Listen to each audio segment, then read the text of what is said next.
जय हिंद बच्चों। कैसे हैं आप लोग? बिल्कुल अपने स्वास्थ्य का ख्याल रखिए। ठंड थोड़ी बढ़ रही है तो अच्छे से एकदम स्वस्थ रहिए, थोड़ी मेहनत कीजिए और पढ़ाई में भी बहुत बहुत मन लगाते रहिए। और हम लोग बात कर रहे हैं स्ट्रक्चर ऑफ एटम या एटॉमिक स्ट्रक्चर के बारे में। मैंने आपका ये ट्रैक 1 भी स्टार्ट कर दिया है ताकि आप लोगों को जो घबराहट हो रही है वो थोड़ी कम हो जाए। तो चलिए, पिछले लेक्चर में हम लोगों ने बात किया एटम के बारे में। तो मैंने आपको बताया कि 400 BC के आसपास पहली बार इसकी कल्पना जो है कर्नाड ने की थी और इसको परमाणु कह करके बुलाया था। उसके बाद फिर 1800 के आसपास डाल्टन्स एटॉमिक थ्योरी आया। एटम का डेरिवेशन जो है वो ग्रीक वर्ड एटोमियो से हुआ। फिर हमने बात किया डाल्टन्स एटॉमिक थ्योरी के बारे में। तो बेसिकली ध्यान क्या रखना है, every matter is composed of or consisting of minute particles is called an atom. Okay और उसके बाद हमने बात किया कैथोड रेस के बारे में। तो नेगेटिव चार्ज बीम होती है कैथोड रेस, जो कि कैथोड से जनरेट होती है और एनोड की तरफ जाती है, जबकि जो अपने एनोड रेस रहते हैं वो तो पहले से ही पॉजिटिव चार्ज रेसिड्यू रहता है। तो वो एनोड से जनरेट नहीं होता है, वो सीधे सीधे अट्रैक्ट होकर के कहाँ जाता है, कैथोड की तरफ जाता है, मतलब नेगेटिव पोल की तरफ जाता है। यहाँ पे हमने फिर एक्सरेज के बारे में बात किया। एक्सरेज को डिस्कवर किया था रॉन्सन ने। ये इंपॉर्टेंट बात है, ध्यान रखना है। एक्सरेज जो होते हैं वो इलेक्ट्रोमैग्नेटिक वेव्स होते हैं। जब जो है कैथोड रेज स्ट्राइक करती है कॉपर या टंगस्टन से तो एक्सरेज जनरेट होते हैं। तो इन टॉपिक्स पे हमने बात किया था। उसके बाद हमने बात किया इलेक्ट्रॉन के बारे में। तो इलेक्ट्रॉन जो है वो जिसको डिस्कवर किया था जे थॉमसन ने, और नाम दिया इलेक्ट्रॉन को स्टोनी ने। इलेक्ट्रॉन का चार्ज 1.6 × 10⁻⁻19 कूलम्स, जबकि मास 9.1 × 10⁻31 और 10⁻28 के ग्राम का होता है। केजी में 31 और ग्राम में -28 ग्राम्स होता है। तो ये इंपॉर्टेंट बात है। इसके बाद हमने E/m रेशो के बारे में बात किया, that is charge and mass ratio of electron, जो कि 1.7 × 10⁻11 कूलम्स पर केजी के ऑर्डर का रहता है। अब हम बात करेंगे अपने सेकंड फंडामेंटल पार्टिकल पर, and that particle is proton. वो पार्टिकल है प्रोटॉन। तो प्रोटॉन जो होता है वो पॉजिटिव चार्ज पार्टिकल होता है, ये ध्यान रखना है। धन आवेशित हाइड्रोजन को हम प्रोटॉन कह सकते हैं, धन आवेशित हाइड्रोजन को भी हम प्रोटॉन कह सकते हैं। Unit positive charge particle having unit mass, unit positive charge particle having unit mass, ये है proton. Unit positive charge particle having unit mass. और इसकी डिस्कवरी तो ध्यान रखेंगे, proton was discovered by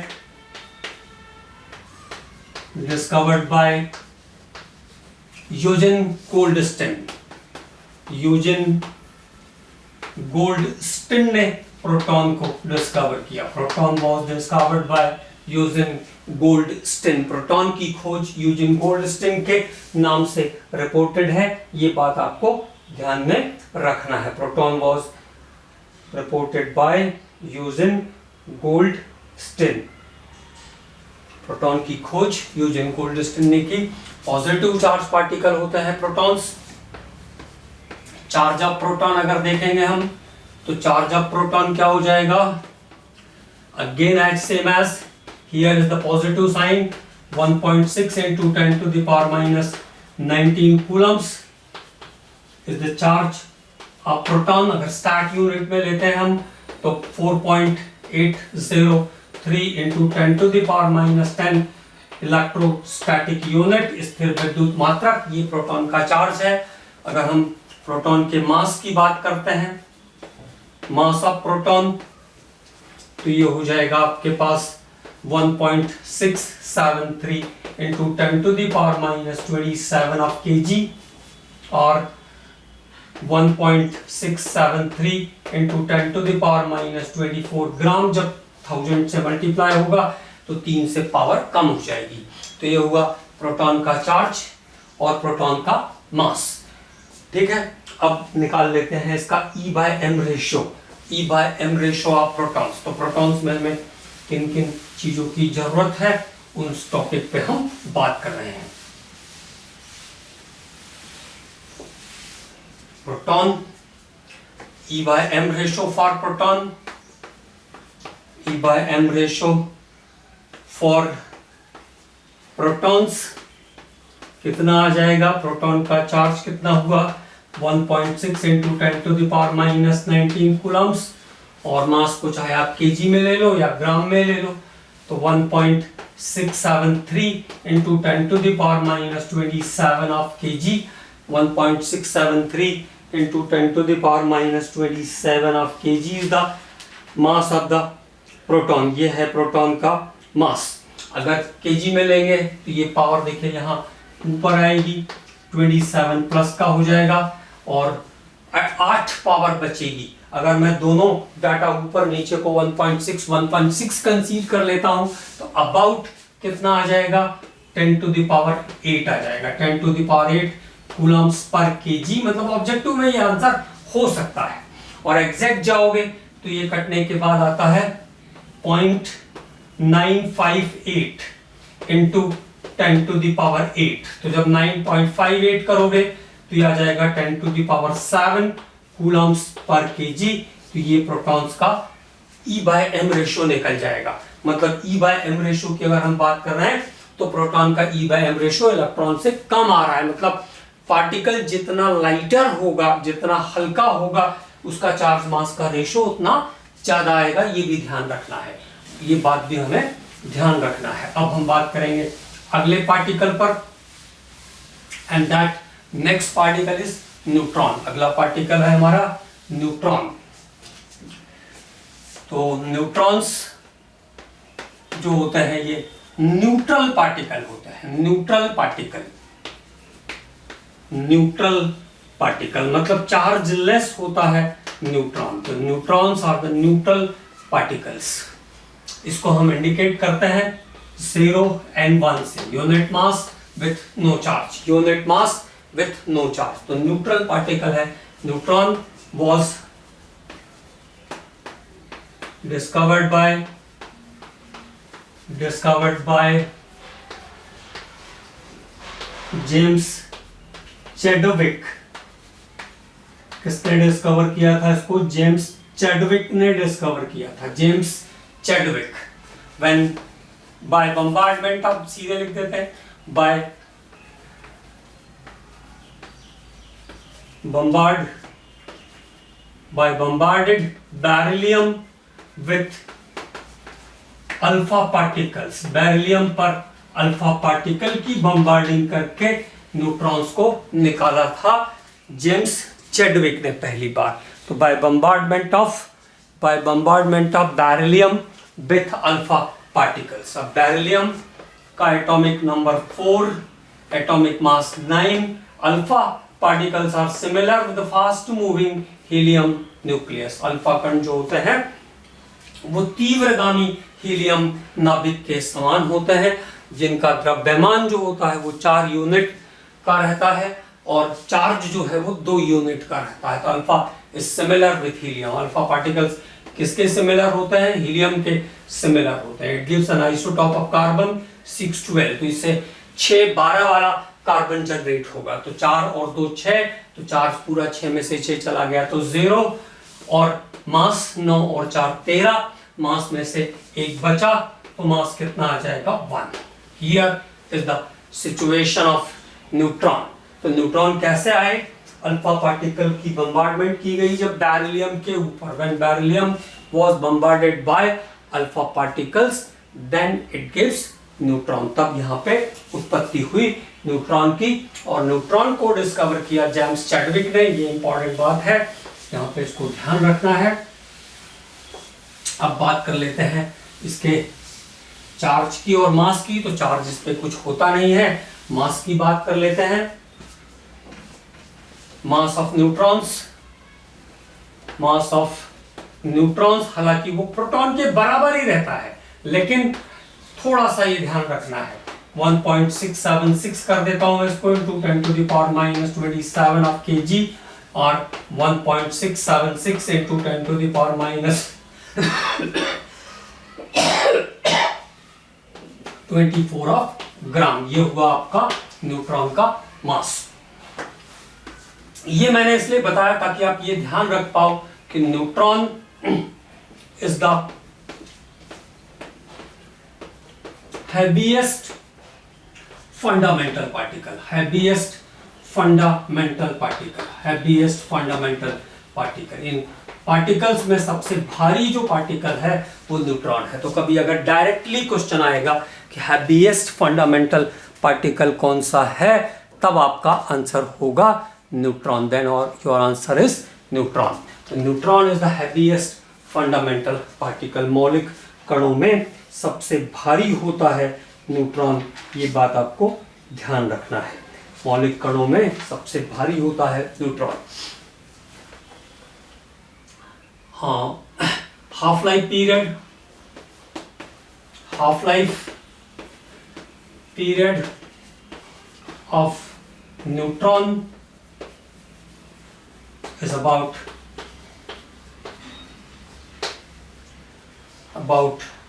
20 minutes. 20 minutes का हाफ लाइफ पीरियड होता है न्यूट्रॉन्स का। मतलब आउटसाइड ऑफ न्यूक्लियस ये स्टेबल नहीं है। इट इज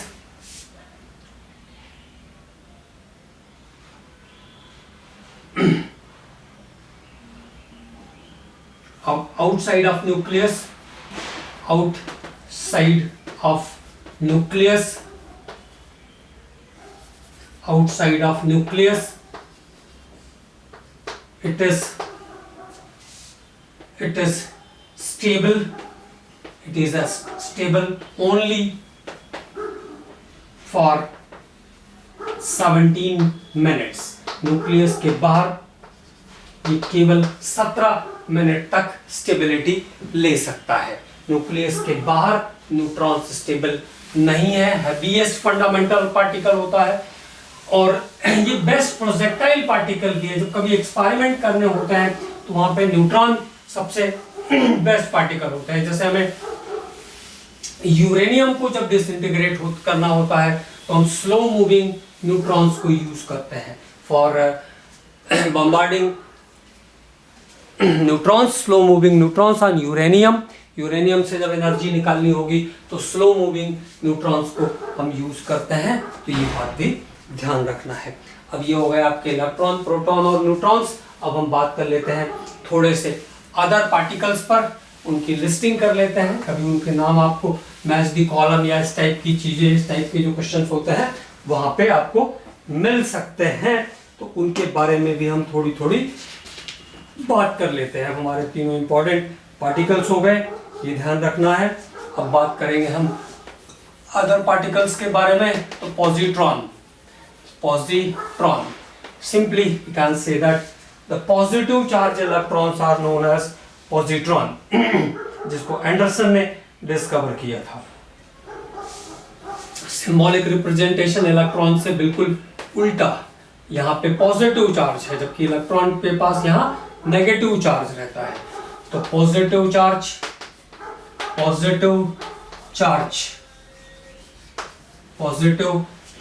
इलेक्ट्रॉन्स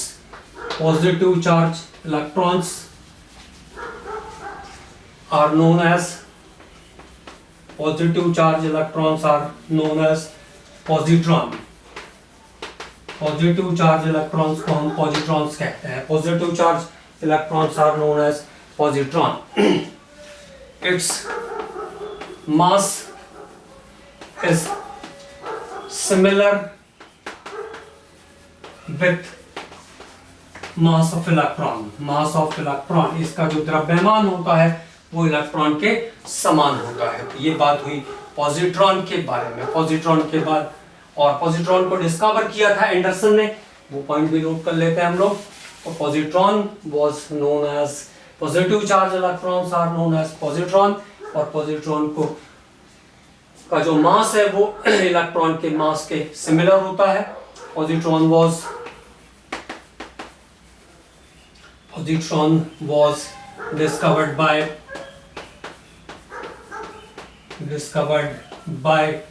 एंडरसन, और पॉजिट्रॉन को डिस्कवर किया था एंडरसन ने।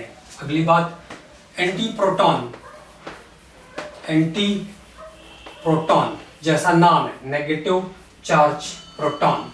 नेगेटिव चार्ज प्रोटॉन्स जो होते हैं उसको हम कहते हैं एंटी प्रोटॉन। नेगेटिव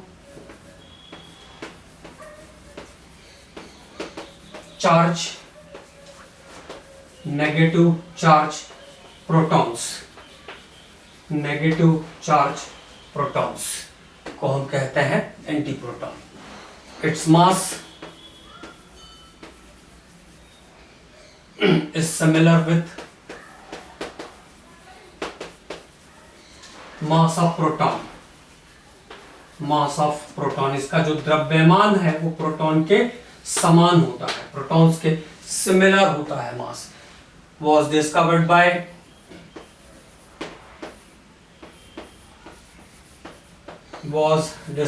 by सिगर, और इसको सिगर ने डिस्कवर किया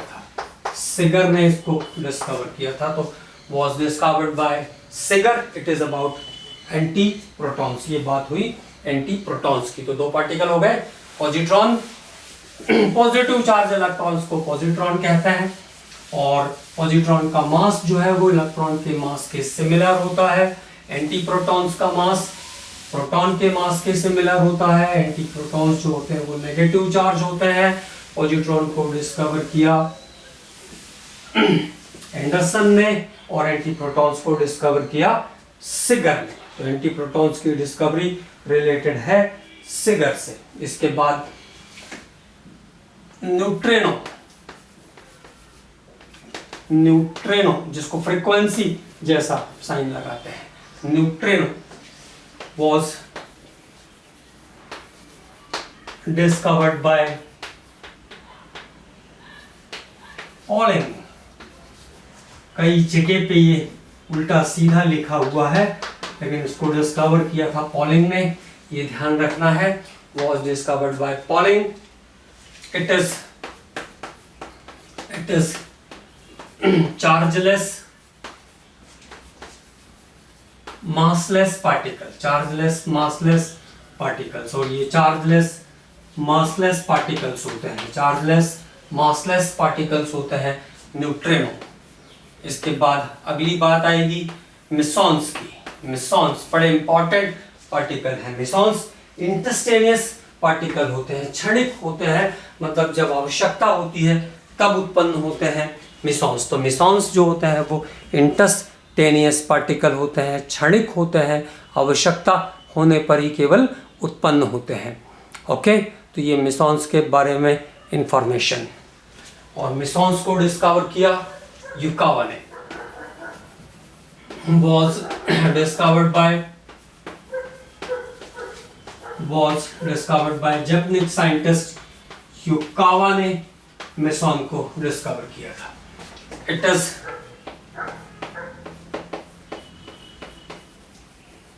classified as number 1 positive pi meson, negative pi meson,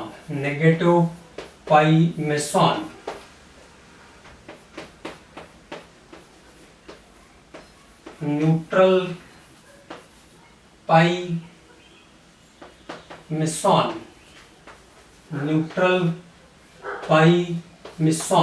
and finally the mu mesons।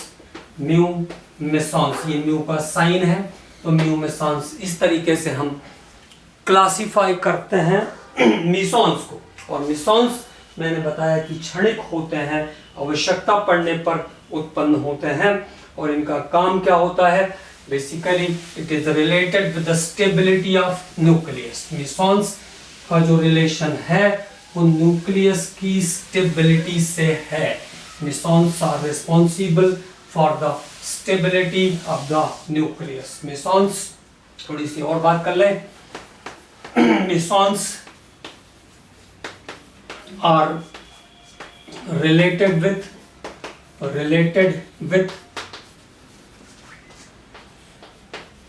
stability of nucleus। mesons का संबंध नाभिक के स्थायित्व से है। related with stability of nucleus। Nucleus में दो पार्टिकल मिलते हैं, that is proton and neutrons, जिसमें प्रोटॉन्स पे पॉजिटिव चार्ज होता है और न्यूट्रॉन्स चार्जलेस होते हैं। लेकिन अब अगर सारे प्रोटॉन पॉजिटिव चार्ज हैं और वो स्टेबल हैं तो फिर रिपल्शन फोर्स लगेगा, और अगर रिपल्सिव फोर्स लगेगा तो क्या होगा, न्यूक्लियस ब्रेक हो जाएगा। लेकिन ऐसा नहीं होता है। तो कैसे नहीं होता है उसकी बात कर रहे हैं। mesons are related for stability of nucleus and it is modern concept for stability। और ये न्यूक्लियस की स्टेबिलिटी का मॉडर्न कॉन्सेप्ट भी है।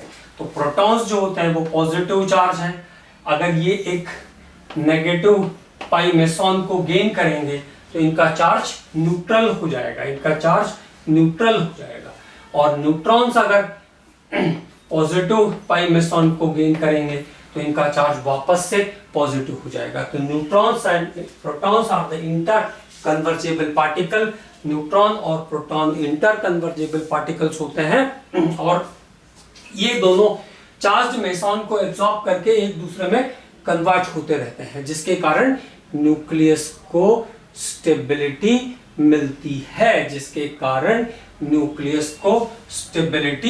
मिलती है। ये ध्यान रखना है।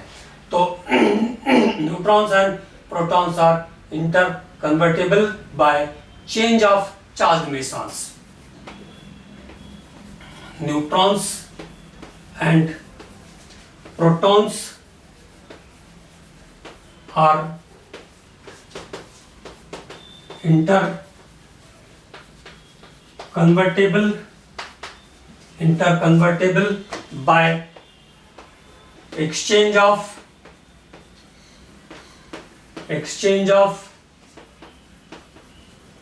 charged mesons को गेन करके या लॉस करके न्यूट्रॉन प्रोटॉन एक दूसरे में बदलते रहते हैं। अगर मान लो एनर्जी गैप आ जाएगा for exchange of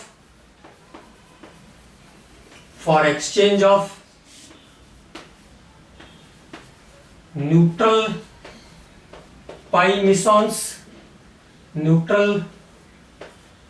mesons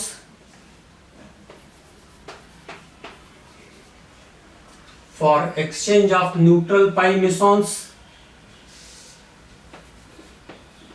neutron and protons balance the energy।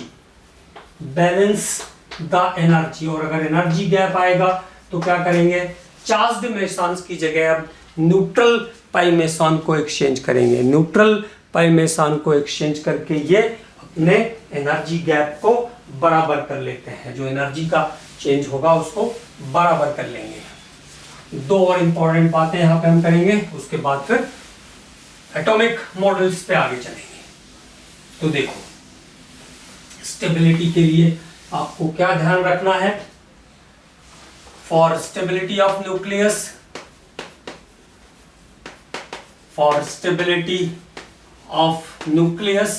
नाभिक का स्थायित्व जो है, for stability of nucleus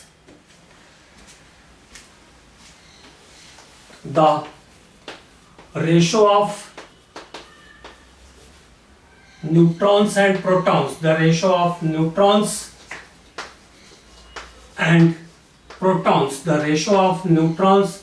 protons, is called N by P ratio is exactly 1। तो उन न्यूक्लियस की स्टेबिलिटी ज्यादा होती है जिनमें n/p रेशो 1 होता है, जिनमें n/p रेशो 1 होता है। तो for stability of nucleus the ratio of neutrons and protons is 1। Okay, दूसरी क्या बात ध्यान रखोगे, when the ratio of neutrons and protons is more than 1.5, more than 1.5, then the nucleus is unstable।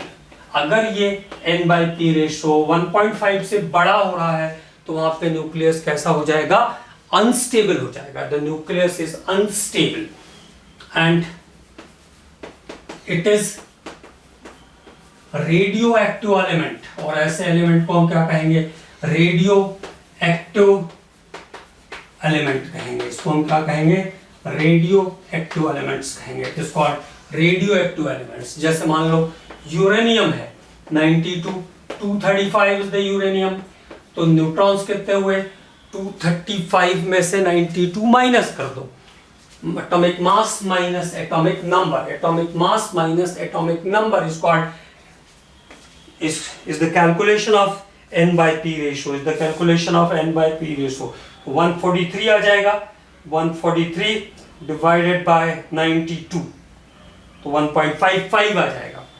143 neutrons are there, 92 protons are there, तो 1.55 आ गया। तो इसीलिए uranium कैसा है, रेडियो एक्टिव सब्सटेंस है।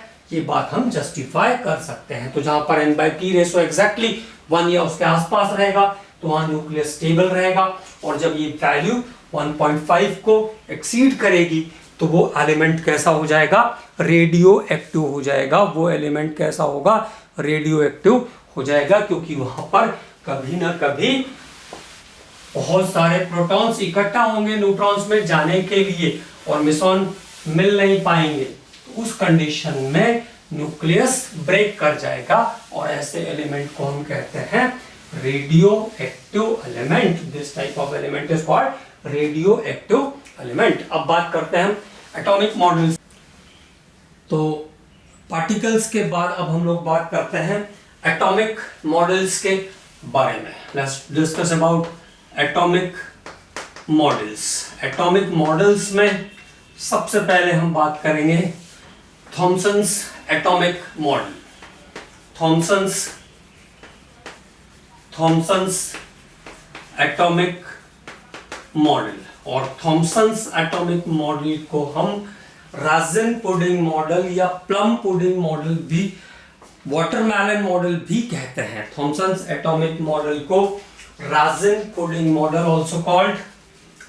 also called watermelon model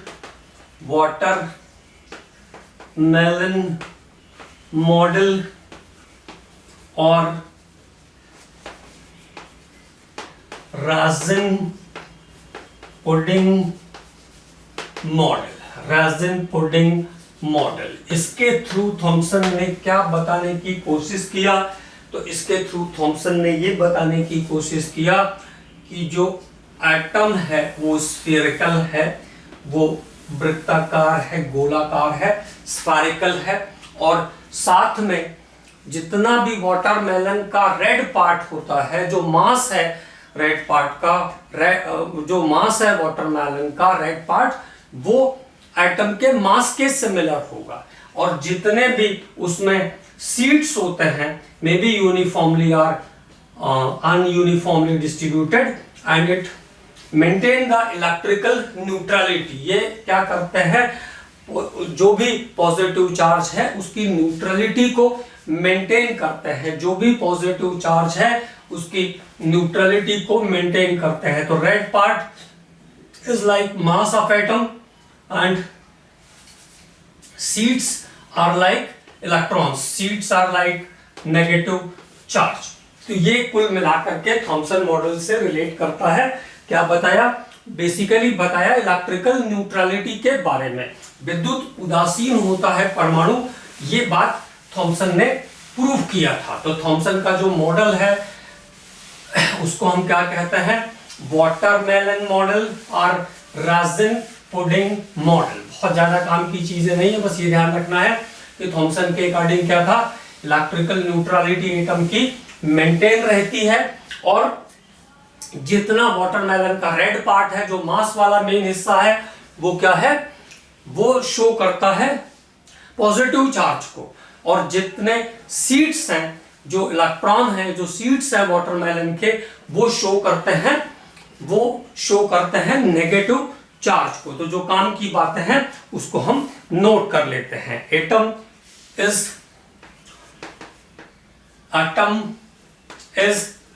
a sphere. Atom is a sphere of radius 10 to the power minus 10 meter.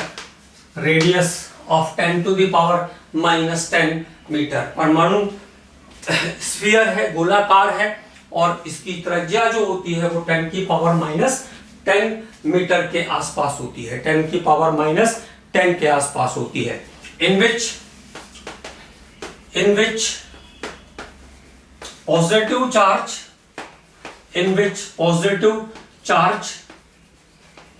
or positive charges कह लो are uniformly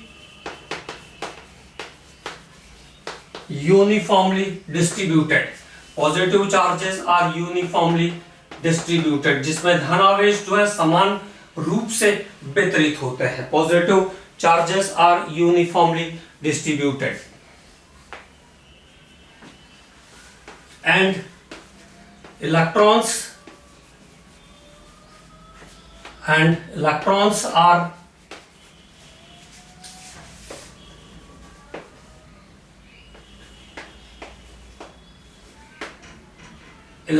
are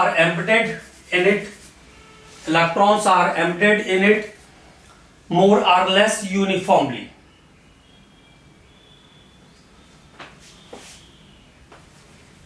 Electrons are embedded into it more or less uniformly. More or less uniformly to give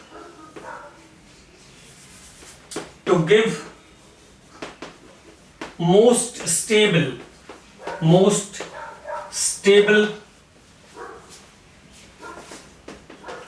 electrostatic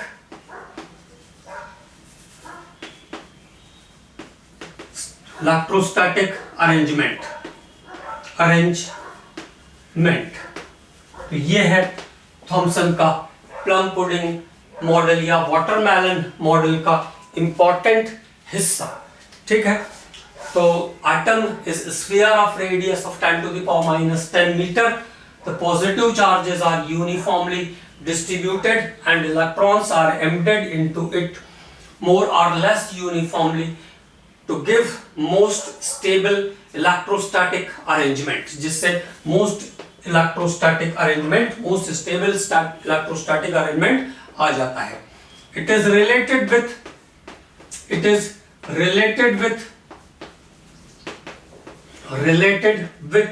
electrical neutrality। केवल इतनी बात ध्यान रखना है, electrical neutrality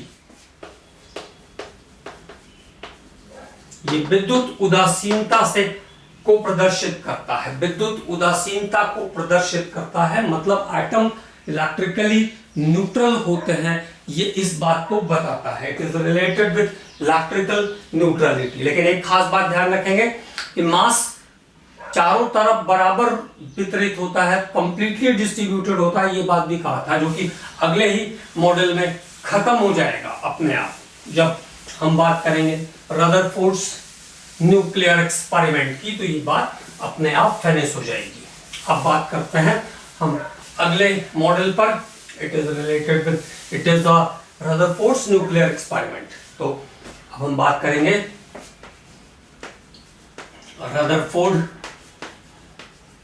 Rutherford's nuclear experiment की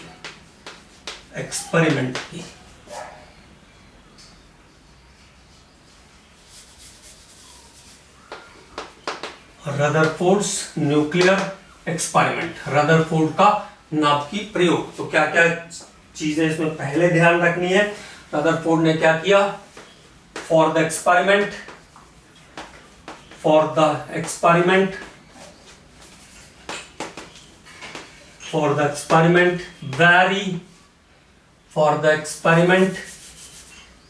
very thin sheet of gold, सोने की अत्यंत पतली पन्नी पर very thin sheet of gold was bombarded by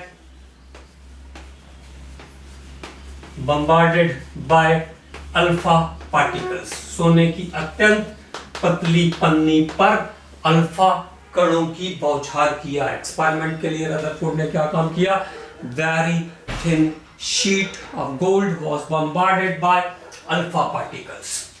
तो थोड़ी सी हम बात कर लेते हैं अल्फा पार्टिकल्स के बारे में, पहले भी आ चुका है।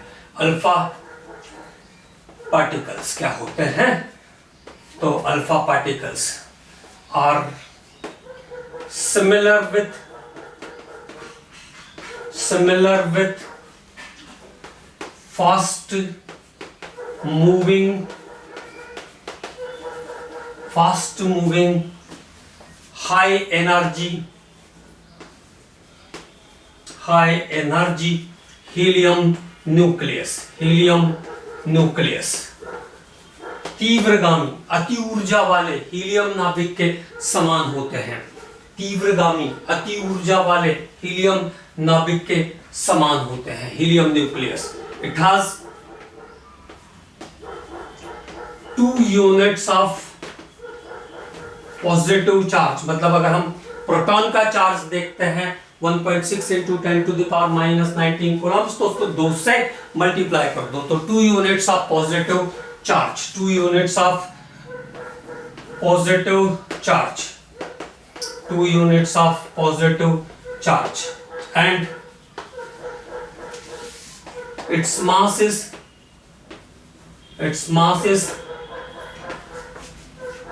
4 atomic mass unit, 4 AMU। इसका जो मास होता है वो 4 AMU होता है, और 1 AMU कितने के बराबर होता है, 1.673 into 10 to the power minus 27 of kg और minus 24 of ग्राम। तो उसको 4 से मल्टीप्लाई कर दोगे 1 AMU को, तो आपको मिल जाएगा अल्फा पार्टिकल का मास। तो मास चार्ज कितना, 2 यूनिट पॉजिटिव। 2 यूनिट पॉजिटिव का मतलब हुआ 2 into चार्ज ऑफ प्रोटॉन, और मास कितना, 4 into मास ऑफ प्रोटॉन। जो प्रोटॉन का मास होता है 1.673 into 10 to the power minus 24 ग्राम, वो 1 AMU के बराबर होता है। तो ये बात हो गई अल्फा पार्टिकल्स की। फास्ट मूविंग हीलियम न्यूक्लियाई होता है अल्फा पार्टिकल। अब हम बात करते हैं इसके बाद एक्सपेरिमेंट की। तो एक्सपेरिमेंट में क्या क्या चीजें रदरफोर्ड को देखने के लिए मिली, उसकी बात करेंगे। एक्सपेरिमेंट तो ये हुआ आपका एटम। जब अल्फा पार्टिकल्स जो कि पॉजिटिव चार्ज है, इसकी बम्बार्डमेंट की जाती है एटम पर, गोल्ड फॉइल पर, तो मोस्टली 99% अल्फा पार्टिकल्स सीधे निकलते हैं। मतलब पूरा का पूरा खोखला है हिस्सा, एम्प्टी स्पेस है यहाँ पे। तो जो थॉमसन का कहना था कि मास इज यूनिफॉर्मली डिस्ट्रीब्यूटेड, वो ऑलरेडी यहाँ पे कैंसिल हो जाती है बात। तो mostly alpha particles shoot right through the foil. Some particles were deflected at a particular angle. कुछ पार्टिकल्स जो है एक पर्टिकुलर एंगल पर डिफ्लेक्ट होते हुए दिखते हैं। एंड वेरी फ्यू पार्टिकल्स, लगभग ऐसा कहते हैं 10,000 में से एक, वो 10 से 20,000 में से एक पार्टिकल अपने रास्ते पर वापस आता है। 10 से 20 हजार में से एक पार्टिकल अपने रास्ते पर वापस आता है, तो इसको हम कहते हैं nuclear experiment. Very thin sheet of gold was bombarded by alpha particles. अब बात करते हैं एक्सपेरिमेंट के पॉइंट से रिलेटेड। तो एक्सपेरिमेंट में हमको क्या क्या देखने को मिला उस टॉपिक पे बात करते हैं। When thin gold foil bombarded by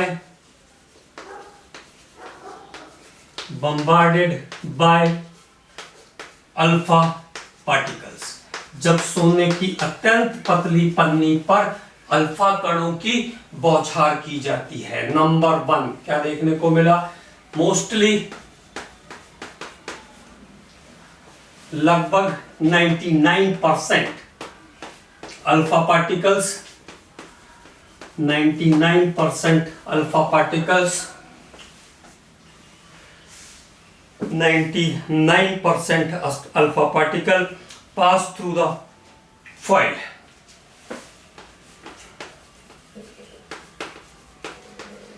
pass through the foil, सीधे सीधे निकल जाते हैं। Pass through the foil. Some alpha particles where some alpha particles were deflected, some alpha particles were deflected, कुछ अल्फा कण जो है वो विक्षेपित होते हैं। some alpha particles were deflected। और नंबर 3 पे हमको क्या देखने को मिलेगा? very few alpha particles, very few alpha particles, about 1 in 10,000 ऐसा कह देता हूं मैं, 1 in 10,000। very few alpha particles were bounce back,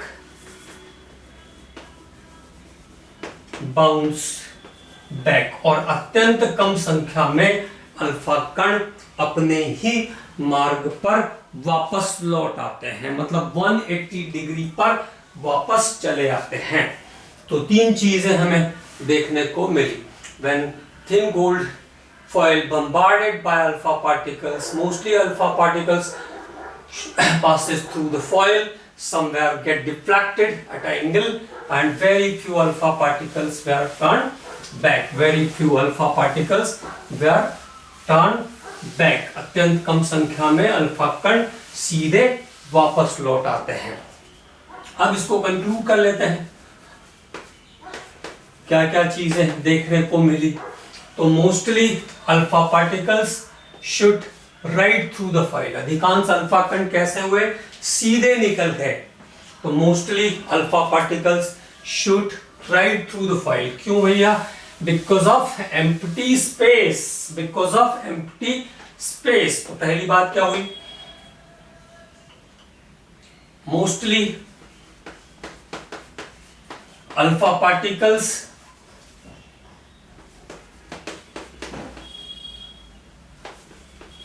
pass through the foil, pass through the foil, pass through the foil। because of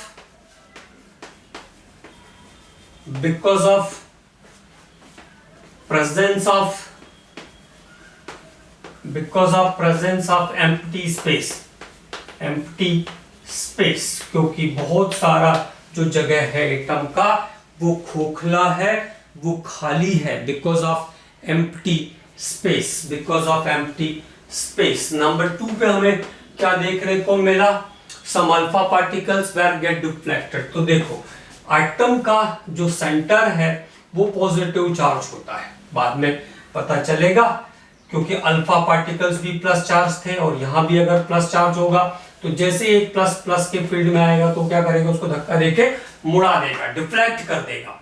है ना। और ये पूरा का पूरा सॉलिड होता है, मतलब यहां पे है मास, तो ये सॉलिड है, तो जब सॉलिड को स्ट्राइक करेगा तो ये क्या करेगा, इसको बाउंस बैक कर देगा, वापस कर देगा।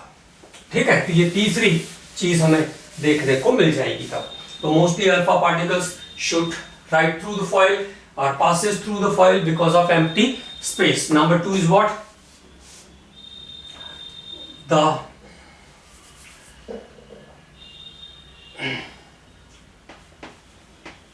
The center part of atom is strong positive charge. Strong positive charge, जो परमाणु का केंद्र है वो प्रबल धनावेशित है। Strong positive charge which repel the same charge, which repel the same charge alpha particles, which repel the same charge alpha particles, जो समान समान धनावेशित अल्फा कणों को विक्षेपित कर देता है। इसलिए अल्फा पार्टिकल्स क्या हो जाते हैं, at a proper angle, eight a particular angle पर डिफ्लेक्ट हो जाते हैं, मुड़ जाते हैं एट अ पर्टिकुलर एंगल के ऊपर। ओके, अब तीसरी इंपॉर्टेंट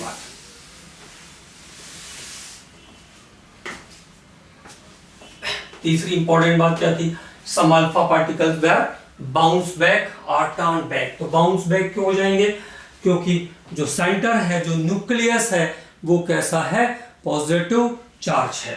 तो वो कैसा है, पॉजिटिव चार्ज होने के साथ साथ पूरा मास वहां पर कंसंट्रेट कर रहा है। Some alpha particles are very few alpha particles, हमने कहा था, तो वेरी फ्यू ही कह लेते हैं, very few alpha particles where turn back or bounce back because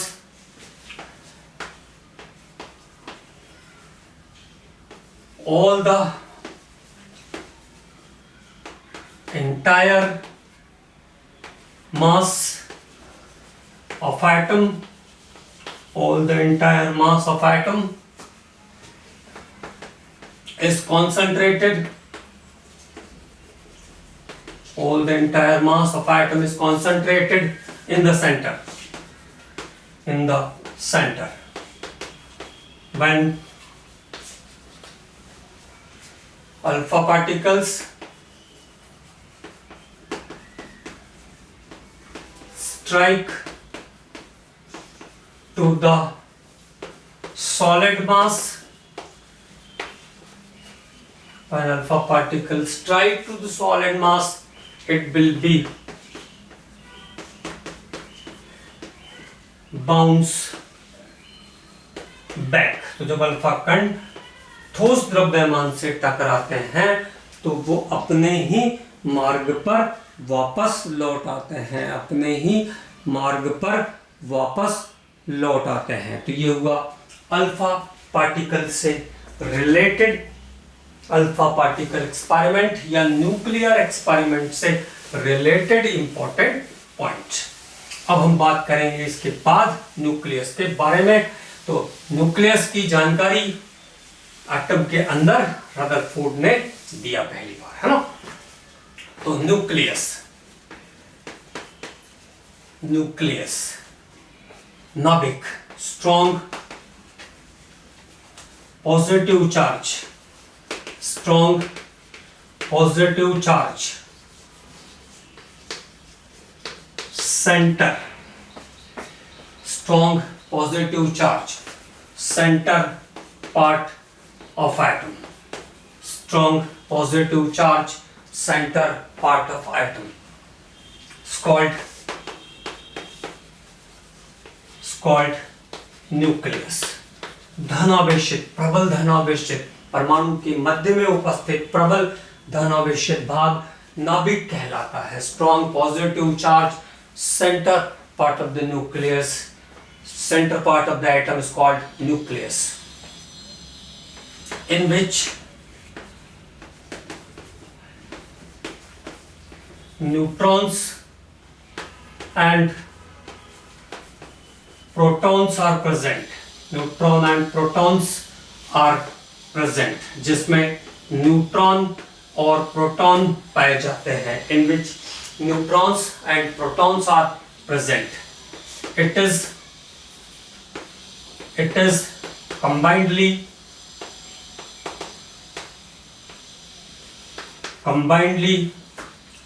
known as nucleons. और इन दोनों को मिलाकर, मतलब न्यूट्रॉन और प्रोटॉन को जोड़ करके हम क्या कहते हैं? न्यूक्लियॉन्स कहते हैं. It is combinedly known as nucleons. It is combinedly known as nucleons. तो न्यूट्रॉन और प्रोटॉन को मिलाकर हम क्या कहते हैं? न्यूक्लियॉन कहते हैं. तो परमाणु के मध्य में उपस्थित प्रबल धन आवेशित भाग नाभिक कहलाता है, जिसमें न्यूट्रॉन और प्रोटॉन प्रेजेंट रहते हैं, जिसमें से न्यूट्रॉन जो होता है वो बाई चार्ज न्यूट्रल होता है और प्रोटॉन्स पर धनावेश होता है. Protons are the positive charge. और इसके बाद ध्यान रखना है, all the entire mass of atom is concentrated in the nucleus. परमाणु का संपूर्ण द्रव्यमान कहाँ होता है? केंद्र में होता है. entire mass of the atom is concentrated in the center. जैसे हमने बात किया मास के बारे में, जब आप बात करोगे तो 99.97% mass is concentrated in the nucleus and only the 0.03% is the mass of the outermost orbit, outer shell, outer shell का जो द्रव्यमान है जहां पे इलेक्ट्रॉन रहते हैं वो कितना है? केवल 0.03% है. केवल और केवल कितना है? 0.03% है. केवल कितना है? 0.03% है. ओके, तो ये एक इंपॉर्टेंट बात है, इसको ध्यान रखना है. एक और बात, प्रोटॉन्स कैसे होते हैं? Positive charge. न्यूट्रॉन्स पे कोई चार्ज नहीं होता है, ये ध्यान रखना है. अगली बात एक और ध्यान रखना है, इलेक्ट्रॉन्स आर प्रेजेंट. ये भी इसी एक्सपेरिमेंट से प्रूव हुआ था, इसलिए मैं लिख रहा हूं यहां पे इसको. Electrons are present in the extra nuclear space. Extra nuclear space. Electron कहां पे रहते हैं? एक्स्ट्रा न्यूक्लियर स्पेस में रहते हैं. Electrons are present in the extra nuclear space. Electron बाह्य नाभिकी भागों में पाए जाते हैं. Electrons are present in the extra nuclear space.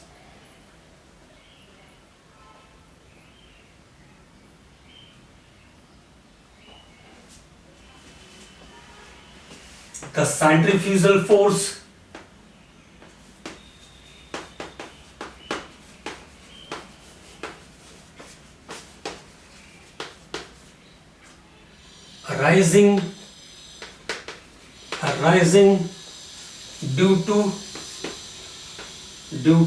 arising due to very high speed of proton, very high speed of electron. जो सेंट्रीफ्यूगल फोर्स जनरेट होता है इलेक्ट्रॉन के बहुत ही तीव्र गति के कारण. The centrifugal force are rising due to very high speed of electron. Balance the electrostatic force और कूलम्बिक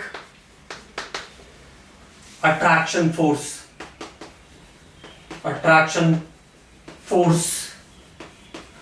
of the nucleus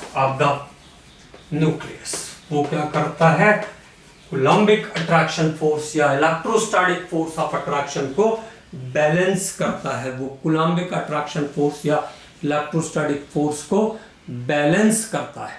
और इसके आगे के हिस्से पर रेडियस क्या होता है, रेडियस को हम कैसे कैलकुलेट करते हैं, डेंसिटी क्या होती है, एटॉमिक नंबर, एटॉमिक मास, यहां से हम अगले लेक्चर में बात करेंगे।